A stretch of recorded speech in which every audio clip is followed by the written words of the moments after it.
हरियाणा के ऊर्जा, परिवहन और श्रम मंत्री श्री अनिल विज ने कहा कि सरकार का प्रत्येक विभाग लोगों के लिए है और हर विभाग लोगों पर अप्रत्यक्ष या प्रत्यक्ष रूप से प्रभाव डालता है तथा सभी विभाग महत्वपूर्ण है। उन्होंने कहा कि जो भी बेहतर होगा उसे किया जाएगा। उन्होंने कहा कि जल्द ही ऊर्जा, परिवहन और श्रम विभागों की बैठक आयोजित की जाएगी। श्री विज आज यहां नई दिल्ली में मीडिया कर्मियों द्वारा ऊर्जा, परिवहन और श्रम विभागों की कार्यप्रणाली के संबंध में पूछे गए सवाल का जवाब दे रहे थे। मेरी सरकार बन गई है, मुझे चाहे चौकीदार बना दो, मैं वह कार्य भी अपनी पूरी निष्ठा के साथ करूंगा। विज एक अन्य प्रश्न के उत्तर में उन्होंने कहा कि मैं भारतीय जनता पार्टी का संस्कारिक कार्यकर्ता हूं, हमारे लिए विभाग कोई मायने नहीं रखता, हमें तो काम करना सिखाया जाता है और मैंने तो कहा था और बुलंद आवाज में कहा था कि मेरी सरकार बन गई है, मुझे चाहे चौकीदार बना दो, मैं वह कार्य भी अपनी पूरी निष्ठा के साथ करूंगा क्योंकि हमें यही सिखाया जाता है। परिवहन विभाग के अधिकारियों की बैठक ली जाएगी और चंडीगढ़ में अधिकारियों को बुलाया जाएगा। विज गत दिवस परिवहन विभाग की कार्यप्रणाली के निरीक्षण के संबंध में पूछे गए सवाल के जवाब में उन्होंने कहा कि यह मेरा धर्म है और मेरा कर्म भी है क्योंकि पार्टी ने मुझे जिन विभागों का दायित्व सौंपा है कि मेरे फर्ज अनुसार मैं उनको ठीक करूं। विभागों को ठीक करने के लिए पहले उनको जानना भी जरूरी होता है, इसलिए कल मैंने खुद बस में यात्रा की है, मैंने यात्रियों से भी बात की है, मैंने बस अड्डों की देखरेख को भी देखा है, मैंने कर्मचारियों से भी बात की है जो बस चला रहे थे या जो बस स्टैंड पर कर्मचारी थे। उन्होंने कहा कि इस संबंध में परिवहन विभाग के अधिकारियों की बैठक ली जाएगी और चंडीगढ़ में अधिकारियों को बुलाया जाएगा और क्या क्या समस्याएं हैं उस संबंध में जानकारी ली जाएगी और फिर उनका हल किया जाएगा। परिवहन विभाग के कार्य को लेकर मिलने वाले कमियों के संबंध में पूछे गए सवाल के जवाब में उन्होंने बताया कि पहले चीजों को समझना जरूरी है और अभी कई और जगह भी जाया जाएगा और लोगों से भी बात की जाएगी तथा उसके बाद विभाग को भी देखा जाएगा। पहले हम अपना बिजली का बिल देंगे तभी तो हम लोगों को प्रेरित करेंगे। विज यार बंद किसने किया? और इस तरह से कुछ आपके छापेमारी भी हमने देखने को मिली है, क्या ये आगे भी जारी रहेगा? और इससे पहले भी जब मंत्री तब भी इस तरह का इसकी नारिश की आ रही शर्ट है। देखिए ये मेरा धर्म भी है टीवी टीम की और मेरा कर्म भी है। पार्टी ने मुझे जिन विभागों का दायित्व सौंपा है, मेरा फर्ज बनता है कि मैं उनको ठीक करूं और ठीक करने के लिए पहले उनको जानना जरूरी होता है। इसलिए कल मैंने खुद बस में ट्रैवल किया, मैंने पैसेंजर से भी बात की है, मैंने बस अड्डों की देखरेख को भी देखा है, मैंने कर्मचारियों से भी बात की जो बस चला रहे थे, या अन्य कर्मचारी बस स्टैंड पर बैठे हुए थे। अब आगे चल के डिपार्टमेंट की मीटिंग लेंगे चंडीगढ़ में, अधिकारियों को बुलाएंगे और फिर और क्या क्या समस्याएं हैं उनमें से जानने की कोशिश करेंगे और फिर उनको हल करेंगे। पहले जो विभाग रहे हैं सर और अब के जो विभाग हैं इनमें क्या डिफरेंस देखते हैं? आप इतने सीनियर वरिष्ठ विधायक हैं, आपको पूरी सरकार चलानी आती देखते हैं, आपके विभाग कैसे हैं सर और पुराने भी एक्सपीरियंस है? मैं तो बीजेपी का संस्कारित कार्यकर्ता हूं। हमारे लिए विभाग कोई मायने नहीं, हमें तो काम करना सिखाया गया। और मैंने तो कहा था, बुलंद आवाज में कहा था कि मेरी सरकार बन गई, मुझे चाहे चौकीदार बना दो, मैं वो काम भी अपनी पूरी निष्ठा से करूंगा। हमें यही सिखाया था। सर ट्रांसपोर्ट में क्या कुछ कमियां देखी? क्योंकि कई बस स्टैंड पे भी आप गए, क्या हम आगे दुरुस्त पा सकते हैं? करेंगे उनको, मैंने आपको बताया ना कि पहले चीजों को समझना जरूरी होता है। अभी और भी जाएंगे और लोगों से भी बात करेंगे, फिर विभाग को भी देखेंगे। लेकिन विज साहब का स्टाइल तो नजर आने लगा है, इसकी भी चर्चा चल रही है। रात को 12 बजे बिल आता है, 12:02 का बिल भर देते हैं और दूसरे दिन ही अंबाला से लेकर दिल्ली तक का सफर कर लेते हैं। तो विज साहब इज बैक।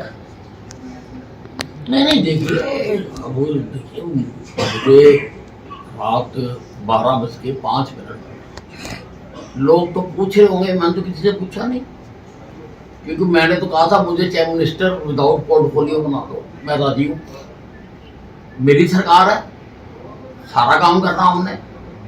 तो मुझे कोई वो नहीं था कि ये जानकारी भी नहीं थी कि आज पोर्टफोलियो आएंगे। पर रात को अपनी जो मेरी आदत है उसके अनुसार जब मैं सोने लगता हूँ तो मैं लास्ट समाचार देख लेता हूँ क्या हो। तो मैंने देखा तो मुझे बिजली मंत्री बनाया गया, और भी 2 डिपार्टमेंट किए थे। मैं कहा ठीक है, मैं लाइट बंद करके सोने लगा तो मेरे मन में दूसरा ख्याल जो आया कि भाई मेरा कोई बिल तो पेंडिंग नहीं है, क्योंकि चुनाव भी लगे हुए थे। तो मैंने तुरंत मोबाइल पर अपना बिल देखा, अभी उसकी ड्यू डेट बाकी थी वैसे, पर 12:32:47 पे मैंने अपना बिल दे दिया। मैंने कहा पहले हम अपने यहाँ देंगे, तभी तो लोगों को प्रेरित करेंगे कि भाई आपने बिल टाइम पे दिया करो, तभी तो करेंगे लोग। सर, एनर्जी एक ऐसा मंत्रालय है जो बिल्कुल आम आदमी से सीधे जुड़ता है, यानी कि लाइट वाइट को लेकर, इसको लेकर क्या प्राथमिकता है? देखिए, सरकार का हर डिपार्टमेंट लोगों के लिए है, वो हर डिपार्टमेंट लोगों को अफेक्ट करता है, डायरेक्टली करता है या इनडायरेक्टली करता है, सारे डिपार्टमेंट इंपॉर्टेंट। सर, हरियाणा में 24 घंटे बिजली देने का दावा सरकार करती है और आपके पास ये मंत्रालय है, ऐसे में गांव-गांव तक बिजली पहुंचे, सर क्या प्राथमिकता है? देखिए, अभी जैसा मैंने आपको बताया कि अभी सब कुछ देखेंगे, देखने के बाद करेंगे, और जो बेहतर हो सकता होगा वो करेंगे, बेस्ट से बेस्ट करेंगे। पराली को लेकर दिल्ली सरकार के द्वारा फिर कहा जा रहा है, और किसानों को लेकर भी कहीं ना कहीं ये कहा जा रहा है कि भाई पराली जल रही है हरियाणा में, फिर पोल्यूशन लेवल जो है बढ़ गया है। देखिए, ये मामला माननीय सर्वोच्च न्यायालय के विचाराधीन है, और सर्वोच्च न्यायालय उसके लिए सरकारों को आदेश भी जारी कर, अधिकारियों को पेश होकर अपनी बात कहने और सुनने के लिए भी कह रहा है, और हम तो जो माननीय सर्वोच्च न्यायालय के आदेश है उसके मुताबिक ही कर रहे हैं। लेकिन आरोप तो दिल्ली सरकार की ओर से लगाया जा रहा है आप पर, आपकी सरकार पर, कि वहां से पराली जलता है और इसका नतीजा है कि एनसीआर में पॉल्यूशन की स्थिति है। ऐसा है, अगर आप इनके पुराने बयान देखो तो पुरानों में पंजाब का ज्यादा कहते थे, अब पंजाब में क्योंकि अपनी सरकार आ गई तो अब खाली हरियाणा का कहते हैं। ये कल्चर है आम आदमी पार्टी का कि खुद को ठीक ना करके दूसरों पर दोषारोपण करके राज करना। आप मुझे बताएं, आपने जमुना को साफ करने का लोगों से वादा किया, हम करवा दें, कितनी साफ हुई यमुना? आज उसका आरोप भी हरियाणा पे लगाते हैं कि पानी हमारे से आता है, हम कहते हैं हिमाचल से आता है। ये तो कोई ठीक बात नहीं है।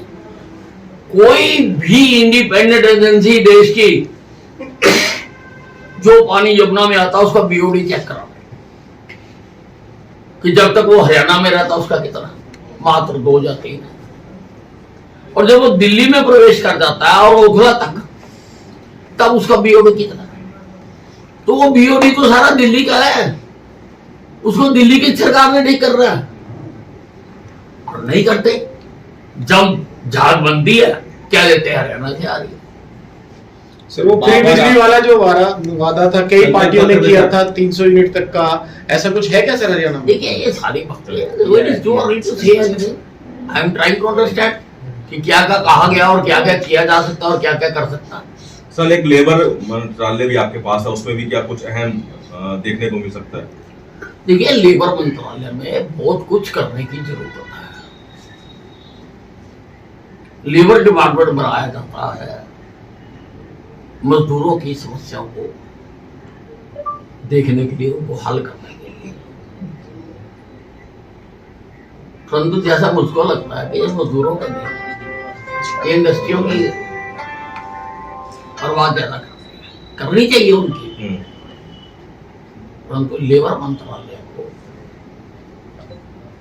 पहले लेबर की स्थिति उनको मिनिमम वेज मिल रहे हैं, नहीं मिल रहे हैं, टाइम पे मिल रहे हैं, नहीं मिल रहे हैं, कितने घंटे काम लेना चाहिए, कितना घंटा ले रहे हैं, वहाँ पर मानवीय सुविधाएं जो होनी चाहिए वो है या नहीं है, लेबर मंत्रालय को ये देखना चाहिए।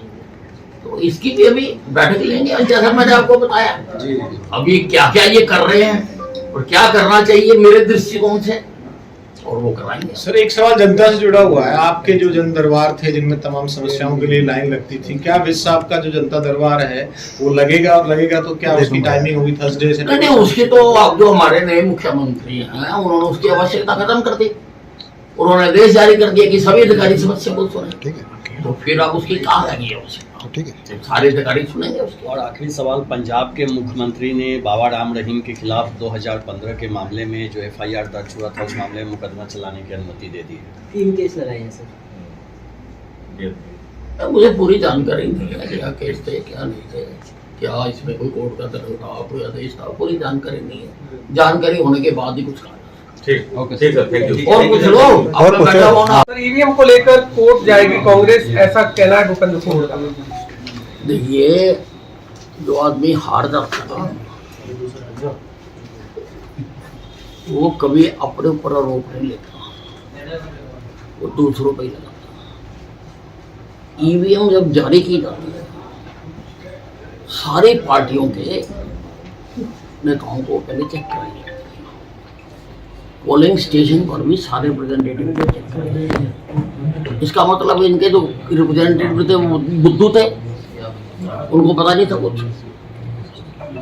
और दूसरी बात ये है, कोर्टें सबके लिए खुली हुई है, कहीं जाओ, चाहे कोर्ट में जाओ, चाहे इंटरनेशनल कोर्ट में जाओ। इलेक्शन हो गया, चुनाव आयोग ने जवाब दे दिया कि भी तुम्हें सबको दिखाई थी पहले, तो कई बार ये हो चुका है। परंतु ये जब हारते हैं तभी ईवीएम खराब होती है, जब जीतते हैं, जब हिमाचल में जीते तब इन्होंने ईवीएम की शिकायत क्यों नहीं करी कि भी हमारे तो निकम्मे आदमी जीत गए। कर्नाटका में जीते तब क्यों नहीं करी, और हरियाणा में भी जिन सीटों से जीते हैं वहां की भी करे ना कंप्लेंट। बाकी जगह कह रहे हैं कि दोबारा इलेक्शन करवाओ, तो अपने 37 से भी डिजाइन करवाओ, अपने तो पहले दोबारा लड़ो, तो पता लग जाए तुम्हें। अच्छा सर, विपक्ष का नेता अभी तक नहीं चुना गया कांग्रेस का, क्या लगता है सर? अब उनका देखिए जनरल मामला है। देखिए, कांग्रेस कोई एक पार्टी तो है नहीं, ये तो भिन्न भिन्न गुटों का समूह है।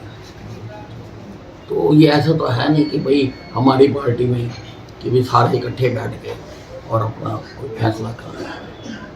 एक तो 4 आते हैं, 10 जाते हैं, 5 आते हैं, 6 जाते हैं, तो करे जो मर्जी करे, हमें कुछ।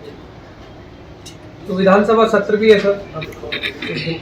हाँ, सत्र है, अच्छी बात है। सत्र तो चलना ही चाहिए। पहले वोट होगी और फिर रेगुलर सत्र भी दिवाली के बाद बुलाया जाएगा। सत्र तो हो गई।